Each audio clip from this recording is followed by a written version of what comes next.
When I was 18 and fresh out of high school, I decided to join the Air Force. I served 4 years. I went on one deployment to Qatar. I've been to Germany. I got to spend a lot of time in San Antonio, Nevada, parts of Utah, Arizona. And I got really lucky to be stationed in Las Vegas, Nevada, where I spent pretty much my entire career there. I don't regret anything, and I learned a lot. I learned how to live on my own and be by myself. I learned how to manage a budget, learn how to pay bills, and do my taxes, which nobody teaches you for some reason. But being in the military, you are molded. You're pretty much forced in a way to learn and build habits that are actually really beneficial for you in the long run. What's your sole purpose in this army? To do whatever you tell me, drill sergeant. God damn it, Gump! You're a goddamn genius. So here's 5 daily habits that I learned from being in the military that completely changed my life, and hopefully it can change yours too. Habit number 1 is that everything is scheduled, right? In boot camp, we knew exactly what time we had to be up, what time we were going to eat, what time we were going to work out, what time we were going to pee. Everything was planned out, scheduled out ahead of time. Even our breaks were scheduled. So having a routine, having something that you do consistently every single day is really important. So why not schedule your entire day to the point where it benefits you if you actually followed it? And what I found is that the most successful people tend to schedule their days and plan it out in advance. They know exactly what they're going to be doing and at what time they should be doing it, right? Benjamin Franklin, for example, he had a daily schedule that he followed to the T every single day to his best ability. Even someone like Elon Musk, who famously said that he likes to schedule his days into 5-minute chunks, which I think is pretty insane, but that's Elon Musk. That's the way he likes to schedule his entire days. But I've been doing it my own way. So lately I've been using Google Calendar to schedule out my entire week to the best of my ability in advance. I will plan out the entire week so I can look at it and pull it up, and I know what day I'm going to be working out and at what time, when I need to study, when I need to go to work, what time I'm hanging out with friends. I'm even scheduling downtime in my schedule, you know? So schedule everything. Having a routine that you follow is really important, and managing your time gives you an insane advantage over someone that doesn't manage their time at all and just kind of goes about the day doing whatever, you know? And you don't necessarily have to follow it every single day and exactly at what time. Things can change, life happens, things get in the way, that's fine. But what it does is it sets a framework for you to follow when you find yourself a little bit lost and you're not sure what to do. You just go back to the calendar, take a look at it, and you're like, oh, at 5 o'clock I should be studying or working out, you know, and you get right to it, right? It's a guide. It's a helpful tool for you to be efficient. That is the biggest reason why we should schedule and plan out our days. Habit number 2 is embrace the suck. This is a saying in the military for when things just aren't going your way.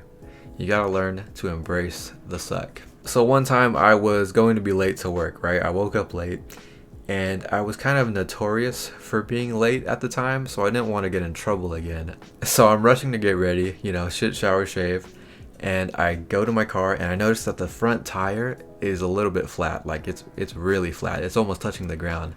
But in that moment, I was like, fuck it. You know, I really don't want to be late. Let's get going. And not even like 5 minutes into the drive, I'm on the freeway in the Las Vegas heat. It's over 100 degrees in Vegas. And my tire pops. I got to pull over to the side of the road. I'm like, fuck. Now I have to deal with a flat tire. And in that moment, I was like, you know what? You just got to embrace the suck. I did it to myself. And sometimes life is just going to smack you right in the face. You could be doing everything right. You could be a great person, but bad things could still happen to you. You have to learn to embrace the suck. This is like a key idea for anybody that follows David Goggins. I don't live off that hope shit. I wish the water was cold. I wish them motherfucking instructors keep on fucking running. I wish for fucking rain. And we embrace the suck a lot of times in the military, to the point where you almost expect things to suck. I remember one time in boot camp, my entire flight, we got in trouble for something, I don't remember, but our drill instructors made us do a bunch of push-ups, sit-ups, squats, over and over again in the Texas winter. And our flight lived on the 3rd floor of this building. So they made us run back and forth outside. I think we did this like 3 times. And we just stood in formation outside in the cold Texas winter. It was raining and we stood there for I don't even know how long. But we went back inside, exercised, came back out, stood there, went back inside. And they made us do that a bunch. Like, I spent Christmas and New Year's in boot camp showering naked with 40 other dudes. You know, you just gotta learn to embrace the suck.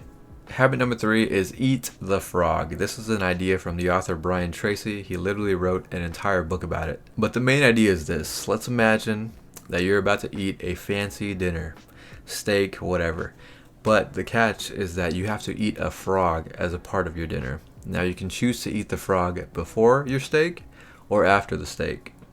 Hopefully you decided to eat the frog before you ate the steak, right? You decided to eat the frog first. And in this example, the frog represents the hardest task for the day, the thing that you are dreading to do, the thing that takes the most effort to do for you in your day. Author Brian Tracy says that we should do the hardest thing, the most difficult task at the beginning of the day so that we can have a win right off the bat, and that translates for the rest of the day. And in the military, we often did the most difficult thing first so that the rest of the things that we did felt easy. It's like in school when you have a presentation that you have to do. Now you can choose to go first or be one of the first people to go up, right? Or you can choose to just kind of sit there and get all anxious and nervous and wait as you watch other people present. Like, you don't even care about the other people presenting. You're just worried about when it's your turn to present, right? Just get it out of the way. Do it first. Present first. Be one of the people that goes first. Do the hardest task at the beginning. Now, this is also about willpower. I've come to realize that at the beginning of the day, my willpower is at an all-time high, and it kind of slowly declines throughout the day. Like at 10, 11 p.m., I don't want to do anything hard or difficult, you know? At the beginning of the day, at the afternoon, I have a lot more strength, a lot more willpower and motivation to do things that are difficult, like film a video or study. And it's best that we do the most difficult tasks when we have that energy, which is typically in the beginning of the day, right? Don't wait till the end, because you're not going to want to do it. So eat the frog. Do the hard thing first. Habit number 4, believe it or not, the most important thing that we carried with us in boot camp, it wasn't a tool, it wasn't some notebook or pen, it was a fucking water bottle. Drink your damn water. We carried a water bottle with us everywhere that we went. And we had like a sticky note on the water bottle, and we had to mark off every time we drank an entire bottle. We carried that with us everywhere. If you didn't have it, you got in trouble. So you can kind of guess what that instilled in me and built in with me. I have a water bottle, my little freaking hydro flask, everywhere. I bring it everywhere. I bring a water bottle with me everywhere I go. Right now I got a water bottle with me. You know what? I'm gonna take a sip. Water is really important. Yeah, I know I'm talking about drinking water, but it's really important in day-to-day lives. And a lot of people, they don't drink enough water. I'll be at the gym, working out, sweating my ass off with my hydro flask next to me, and I look around at other people and they don't even have a water bottle with them.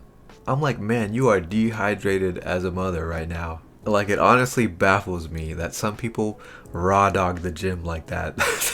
They don't even bring a water bottle with them. I'm thirsty as hell when I'm working out. And you don't have to do anything stupid like drink a gallon of water a day, or what did they say, like eight glasses of water a day.